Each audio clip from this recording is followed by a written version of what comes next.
Buenos días, queridos hermanos, en este lunes de la cuarta semana de Pascua, 4 de mayo.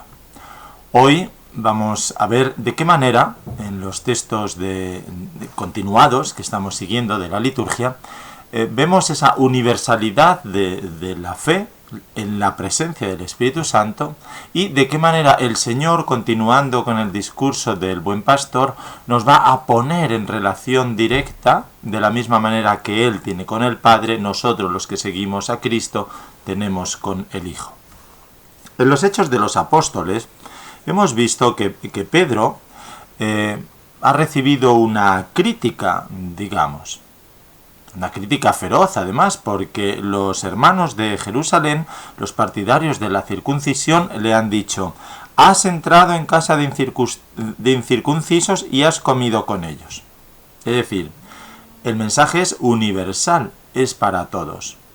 Pedro lo ha anunciado en Cesarea, y este anuncio a los gentiles ha supuesto la conversión de estos, es decir, la vida en Cristo. Estos gentiles se han abierto a la vida en Cristo tras la resurrección y se han bautizado y han creído en el Evangelio. Pero, sin embargo, hay algunos, los de Jerusalén, que creen en el exclusivismo religioso.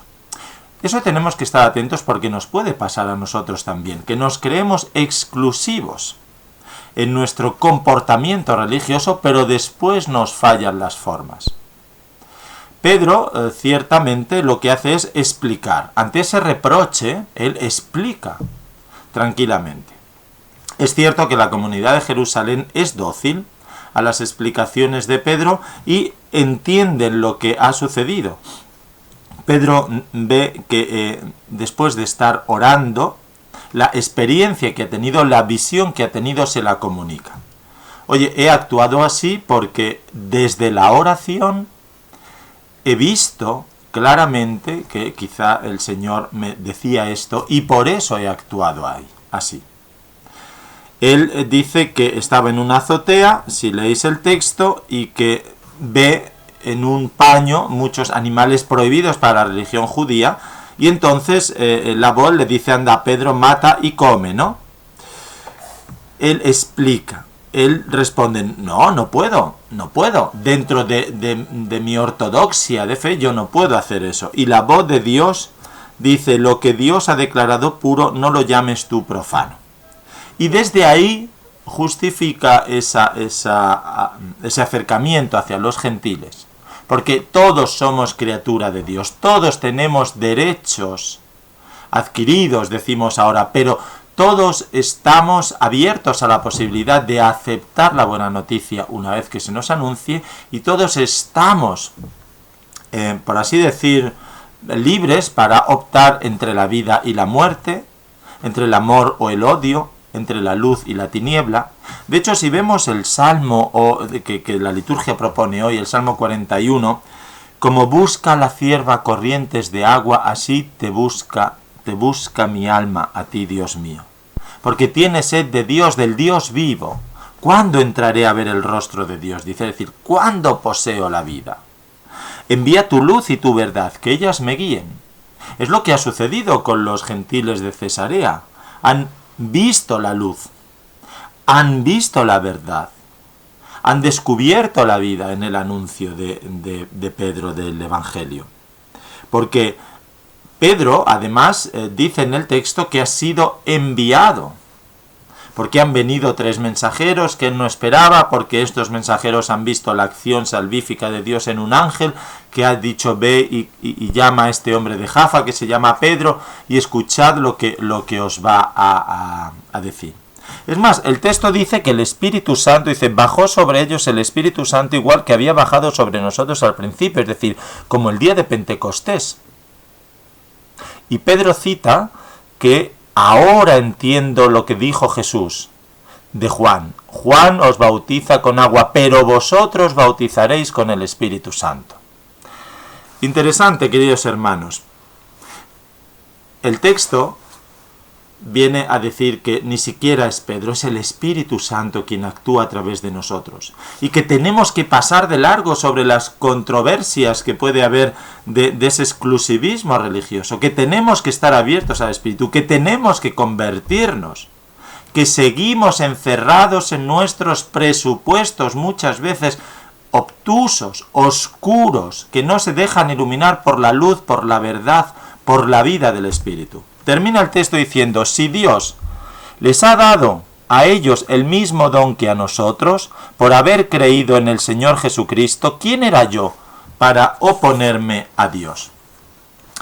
Dice San Cirilo de Jerusalén en unas catequesis sobre el Espíritu Santo, dice, su actuación, hablando del Espíritu Santo, en el alma es suave y apacible, su experiencia es agradable y placentera, y su yugo es levísimo. Su venida va precedida de los rayos brillantes de su luz y de su ciencia. Viene con la bondad de genuino protector, pues viene a salvar, a curar, a enseñar, a aconsejar, a fortalecer, a consolar, a iluminar, en primer lugar la mente del que lo recibe y después por las obras de éste la mente de los demás.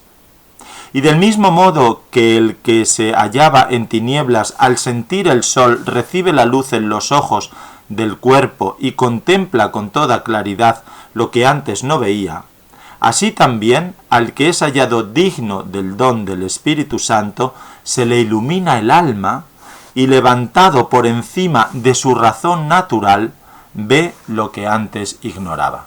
Fijaos, qué hermosura. Si dejamos entrar en nosotros el Espíritu Santo, cómo nos fortalece, nos consuela, nos ilumina, nos aconseja, nos enseña, nos cura, en definitiva, nos salva.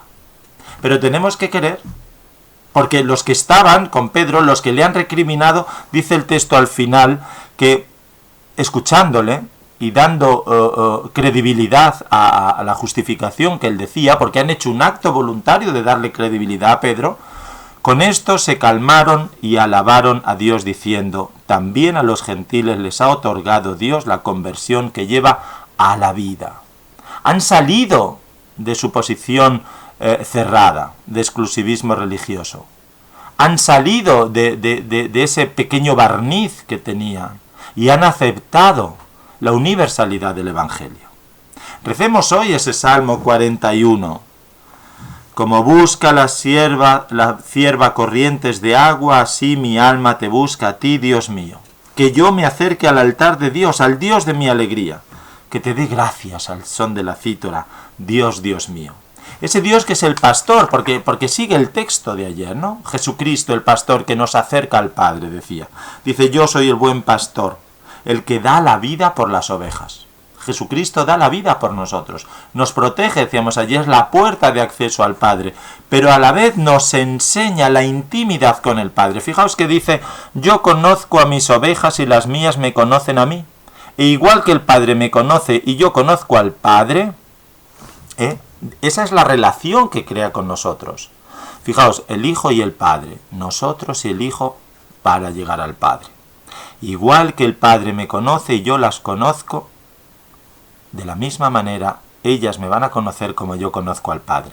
Por eso doy la vida por mis ovejas, porque las conozco uno a uno. Él quiere que haya un solo rebaño, nos llama a la unidad, como hemos visto en los Hechos de los Apóstoles, a salir de nosotros para entrar en la unidad de Cristo. Tenemos que hacer un acto de libertad como hace Cristo. Dice, por esto me ama el Padre, porque yo entrego mi vida para poder después recuperarla en la confianza con el Padre. Nosotros, ¿qué confianza tenemos en Cristo? ¿Qué confianza tenemos en el Padre? ¿Cómo entregamos nuestra vida a la acción salvífica de Dios?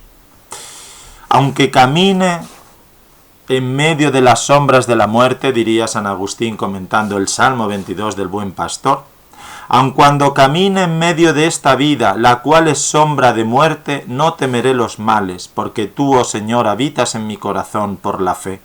Y ahora estás conmigo a fin de que después de morir, también yo esté contigo. Tu vara y tu cayado me consolaron.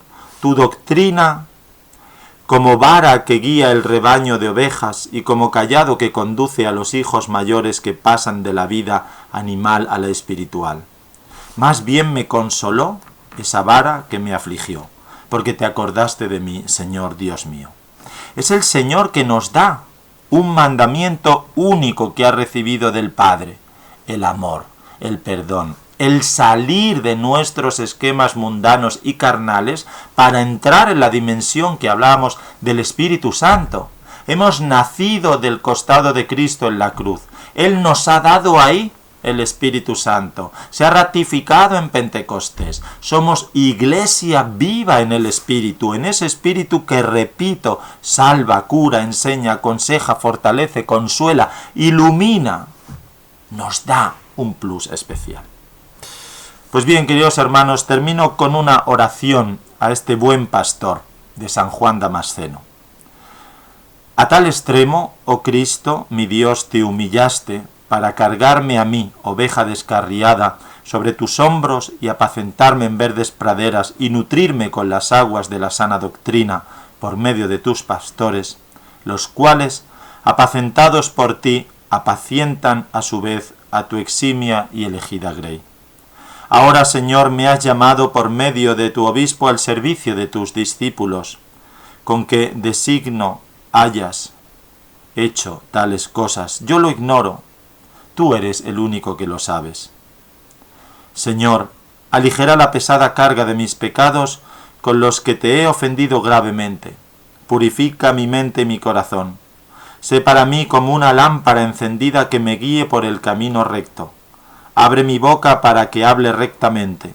Haz que la lengua de fuego de tu espíritu me conceda un lenguaje claro y expedito, de modo que tu presencia nunca me abandone. Apaciéntame, Señor, y haz tú de pastor junto conmigo, para que mi corazón no me desvíe a derecha o izquierda, sino que tu espíritu bueno me guíe por el camino recto, y así mis obras sean hechas conforme a tu voluntad hasta el último momento de mi vida. Amén. Pues en esa disposición me pongo delante de todos y cada uno de vosotros, porque Él es el pastor, nosotros instrumentos para darle a conocer. Que tengáis un buen lunes y que la bendición de Dios, Padre, Hijo y Espíritu Santo descienda sobre vosotros y os acompañe siempre.